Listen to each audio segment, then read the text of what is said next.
Hello guys! So ayan magpalit tayo ng shark fin na antena. O ayan.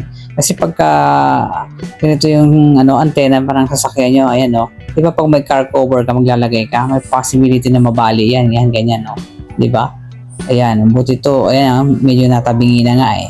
Kaya ayan bumili ako nito, shark fin antena dinikit ko na yung kabilang side, tatanggalin mo lang tong puti para maidikit mo dyan siya sa mismong shark fin antena assembly. Ayan. Okay? Tapos, syempre, tatanggalin na natin itong pinaka-stock na antena niya. Okay? Yan, ikutin lang natin ng counter na clockwise. Ayan, para matanggal natin. Okay? Ganyan lang yung mga guys. Ayan. So, yan. Makikita nyo may butas dyan. Ituturnil lang natin yan, Ito. Ayan, para makasagap ng signal guys. Ayan. Gagamit lang yan ng Phillips screw. Ayan tornilyo at may washer. Tapos, yan lang. I-connect lang dyan. Okay? Ito. Phillips screwdriver guys ang kailangan ha. Ayan. So, napakasimple lang yan Sukat na sukat yan. Itutornilyo lang natin na ganyan. Ayan. Tsaka may washer din yan. Para mag-connect sila. Okay? So, yan lang yan sa basket natin guys ha. Kung gusto nyo bumili, may iba't ibang kulay din yan. Depende yan sa kung anong kulay ng inyong mga sasakyan guys.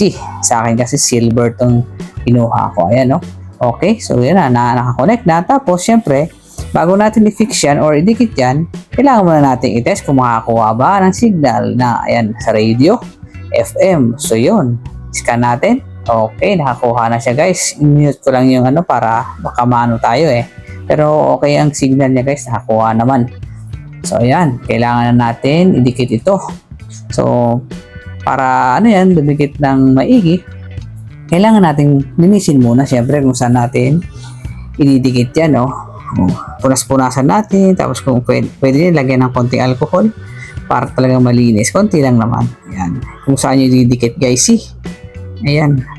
Okay. Ganyan lang ang pagkakabit, Simple lang. Tsaka maporma guys, pagka, shark fin antenna. Tsaka ang maganda kasi nito, pagka talaga pag maglalakay ka ng car cover yun ang ko dyan pang mababali kasi yan pagka yung stock pa rin antena, kaya papalitan natin ng shark fin antena. Ayan.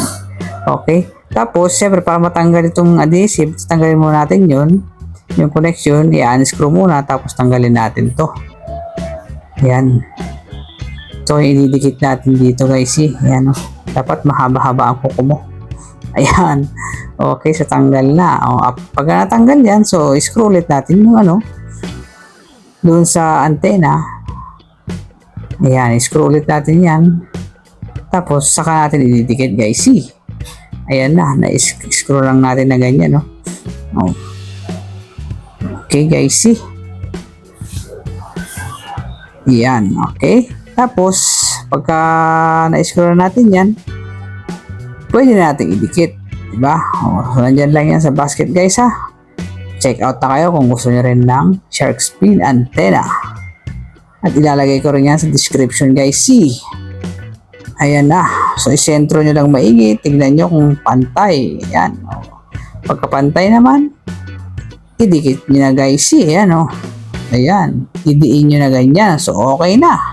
So, mas maganda guys, advice ko sa inyo, mag-install kayo to pagka wag maulan, maaraw dapat para dikit na dikit. Ayan ganyan lang diin-diin nyo lang na ganyan guys. So tapos na na-install na natin ang shark fin antenna. Okay, thank you for watching guys.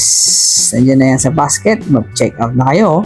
May iba't ibang kulay din yan ang shark fin antenna guys. Okay, thank you for watching mga guys. Follow for more.